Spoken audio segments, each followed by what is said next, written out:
Hello everyone, Wise Gamer here, and today I'm interviewing Gabe with Conflux Games, who's the sole developer working on In Exilium. Hey, how's it going? Doing pretty good here, Gabe. Before we get into the game and talking about all of that, I always like asking our developers how you got started with indie gaming and just kind of a little bit of feedback on that.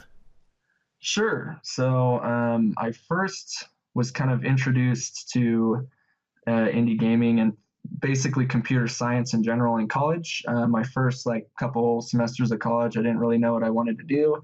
My brother was a math major, and math majors are forced to take at least one semester of computer science. And I kind of checked out what he was doing, and I really liked it. And I took a class myself, and from there I just kind of really realized, I guess, the creative potential of computer science as kind of a field. And then as anybody who gets involved in computer science, like games are just kind of a natural extension from that. And so I kind of took a little game development class, and I really liked it, and I started doing some programming for the Xbox indie stuff, like at XNA Studios is what I was working with at Oh, first. okay.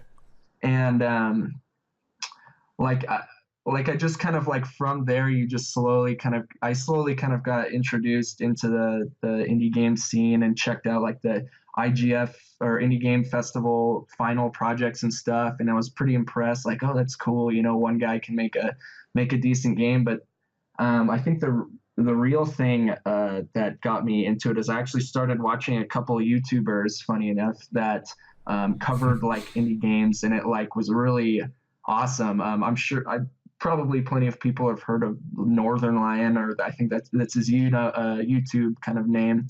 I started watching him a while ago, and he was playing some indie games, and I was just wow, this is really cool. I kind of fell in love with the mentality of indie games, and from there I just kind of dove in, and that's how I really kind of started my interest anyway. Yeah, no, I completely agree. Had a similar situation.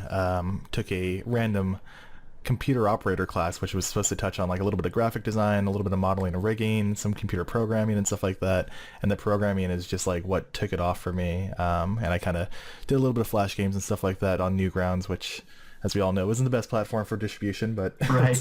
it's decent though to just kind of get your name out there. They allow you to upload Sure. anything, so Yeah, yeah. I had a lot of fun. And then actually, Paul Soros Jr., which is a different YouTuber, he has about I think 750,000 subs or something like that now.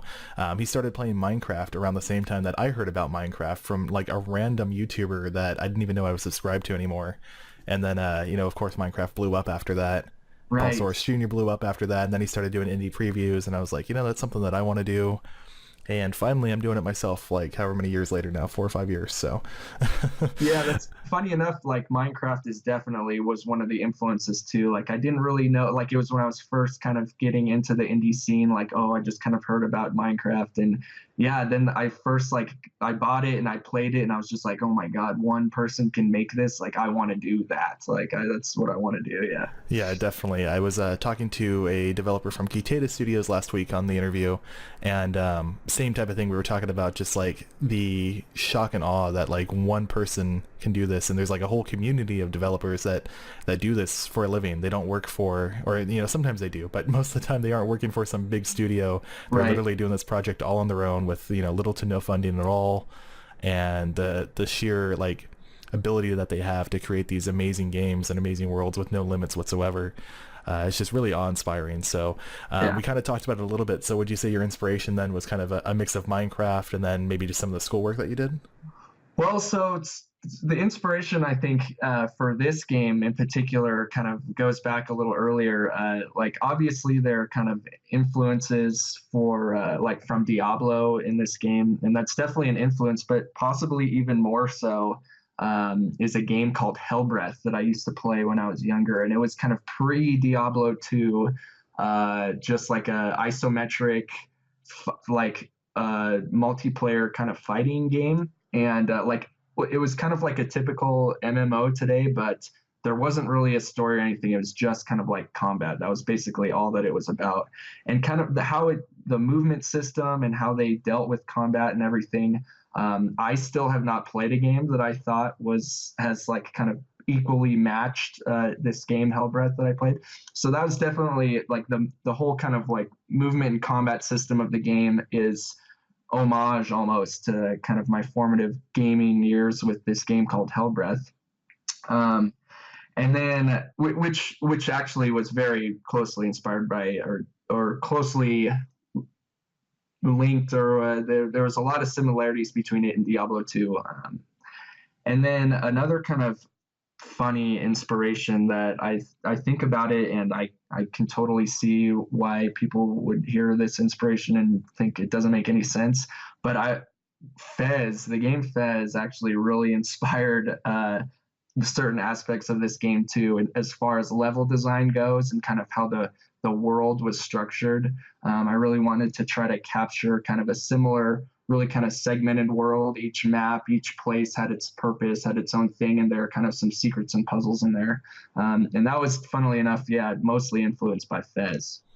You know, it's very interesting that you say that. I wouldn't have put that together at first, but Right. through kind of playing it a little bit myself, and for those of you who don't know, tomorrow will actually be the indie game preview of Inexilium, or Inexilium, excuse me, which will kind of show you what he's talking about a little bit. But I know we talked about some of the features a little bit before the interview started, and one of the really cool things that I like is that there's just this like no handhold method at all. There's very little NPC interaction, very little like quest giving that puts you on like this straight from point A to point B. It's very open ended.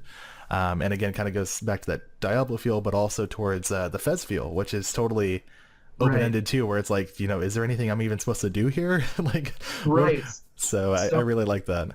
right, and that kind of like ties into kind of the third and final. Like when I think of the inspirations for this game, there are really three. One is the Hellbreath, two is Fez, and the third is kind of like a reverse inspiration in the sense that like I kind of noticed some trends in typical role playing games and wanted to counteract them. So it was inspiration to not be like a typical kind of game like that.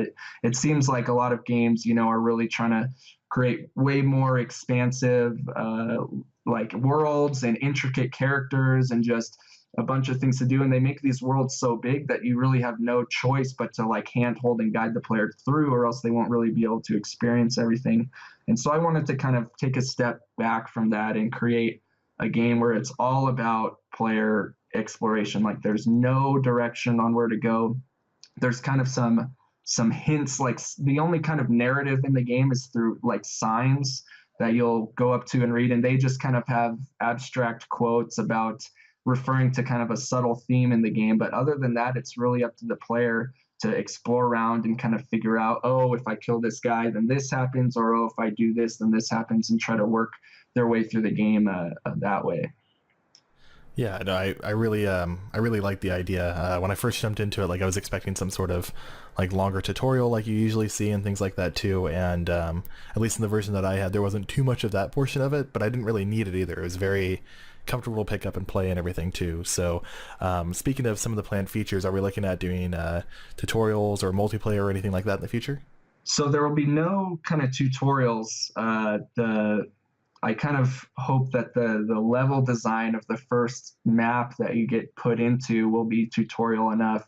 The controls are pretty simple, right? Like it's just kind of killing monsters and moving and checking other things out, maybe solving some puzzles.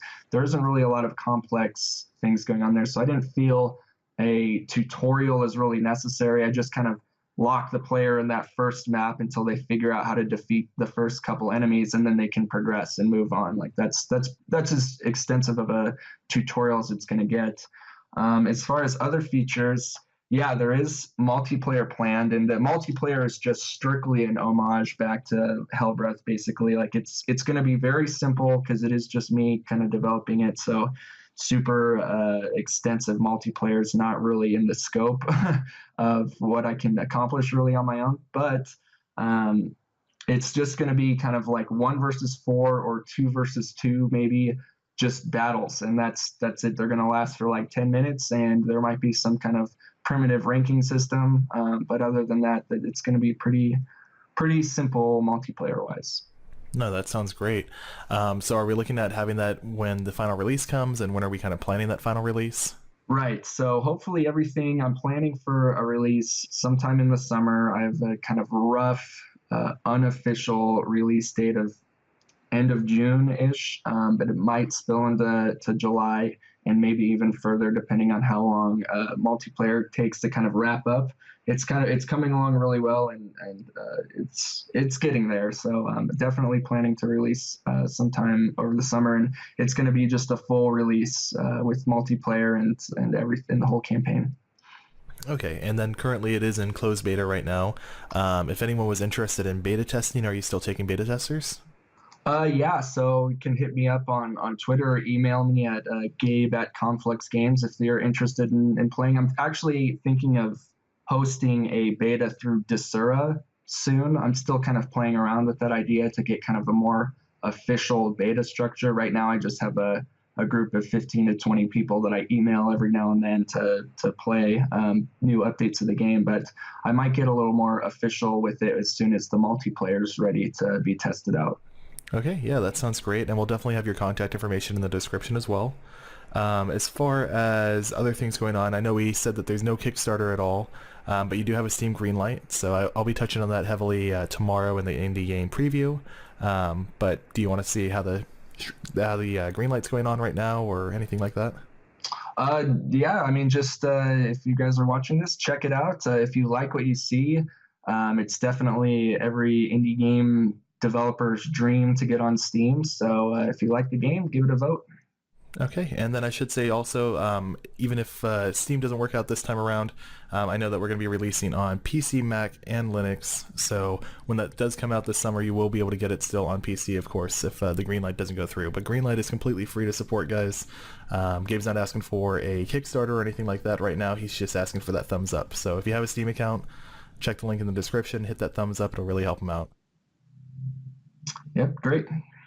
So other than that, let's see. We talked a little bit about plan features. What's some of the more exclusive things that you're really excited about for your game? So towards the end of the campaign, there's a little so or not towards the end, at the end.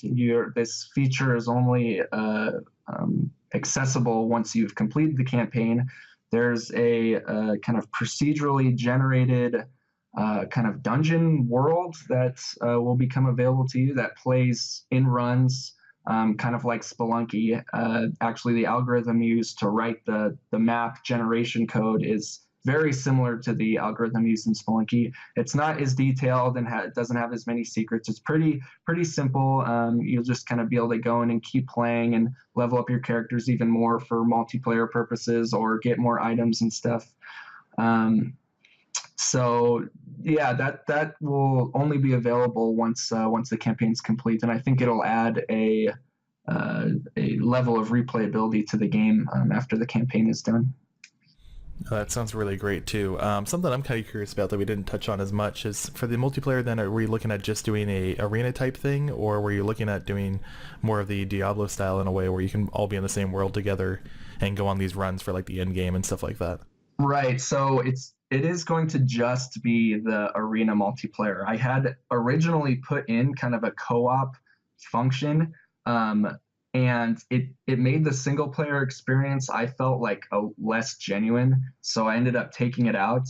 And this kind of end game randomly generated dungeon thing is pretty heavily incorporated in the campaign world.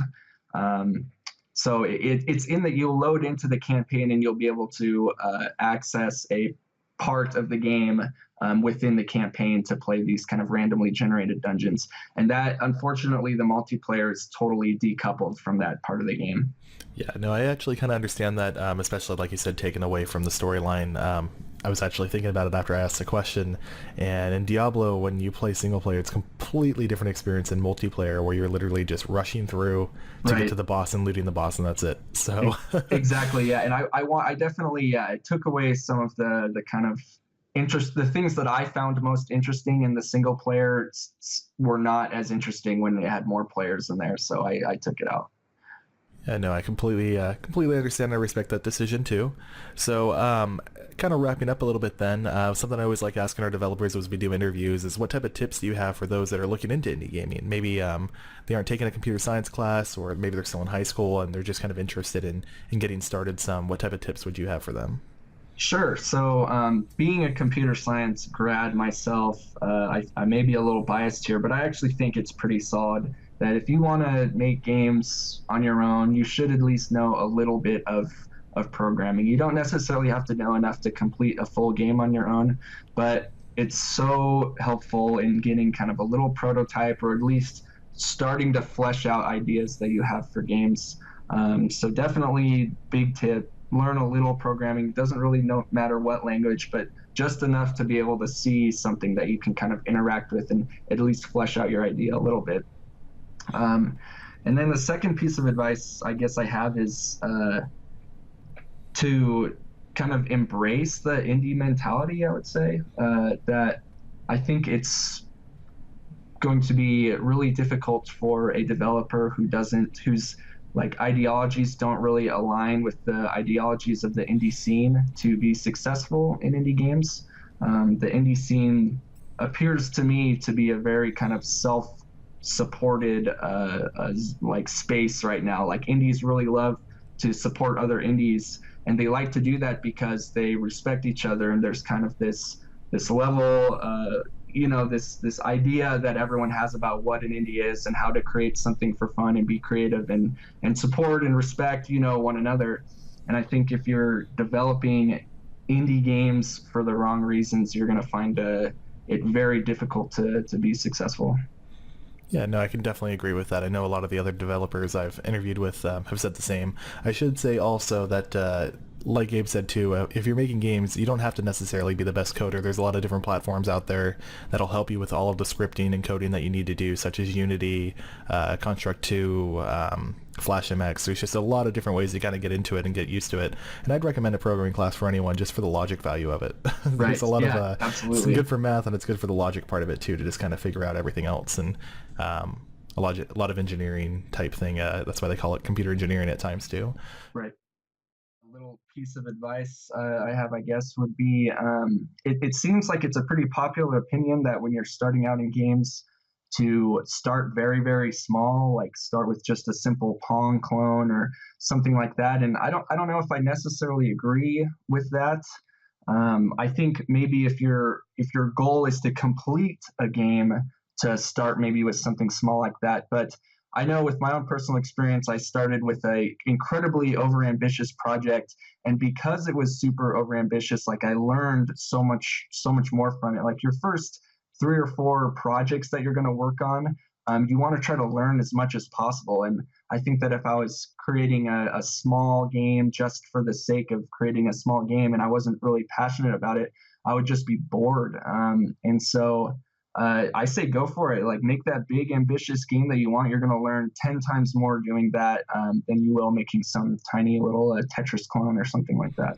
Yeah, I completely agree with that too. I know I did start off with kind of the smaller game first. I made Pac-Man. I mentioned in another developer interview that I did, but my Pac-Man was a little bit different though. I didn't have set patterns with ghosts and everything. I actually programmed pretty good AI with them, and it actually helped me build what was my next project, which is totally the overambitious one, which was a top-down RPG with a World of Warcraft style feel in a top-down 2D RPG. Right. And you probably learned a ton from making that. Right. Yeah, I really, really did. Like, I refined the AI portion of it to where mobs would spawn within a certain area, and they would have like the aggro type effect where they would spot you and chase you for a certain distance, and then after you broke the aggro, they would run back to their spawn area basically. I worked on inventory systems. I learned everything I know now about arrays from that game. Right. Right. And that game is still not done. I basically got to a point where I couldn't make levels or like the world by myself anymore because I'm not an artist by any way, shape, or form. But Right. yeah, you learn so much more by taking on those big projects. So you got to be careful with feature dumping if you want to actually complete a game. Sure. But for a learning experience, it's definitely a really good point to do that. So Yeah, just as a point, just to feed off what you said there, like if you were to start your game over again from scratch, I bet you would do so many things way different than you did before, and that's like the key. Like if you would do like if you're like, okay, I'm gonna start this game completely from scratch, and if you would do things totally different, that means you learned a lot like throughout that process. So Yeah, definitely. Completely agree with you there. I look back at my old comments and I'm like, what was I doing here? I could have optimized right. this so much better. Like, what am I doing? But yeah, I completely agree. Any other final words before we kind of wrap this up then, Gabe?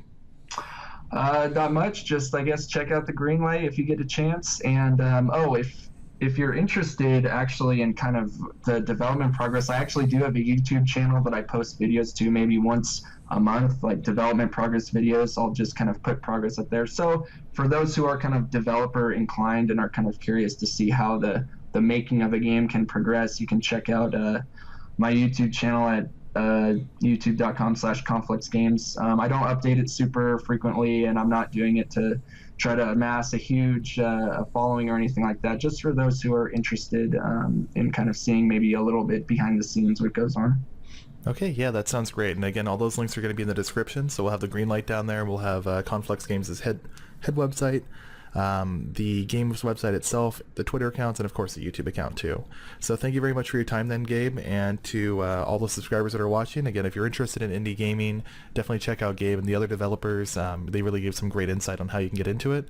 Also, if you're interested in having a game previewed because you are a developer yourself or you want to be interviewed, make sure you check me out as well. You can message me here on YouTube or on Twitter also. So thank you all for your time. We'll see you tomorrow, and you guys have a great day.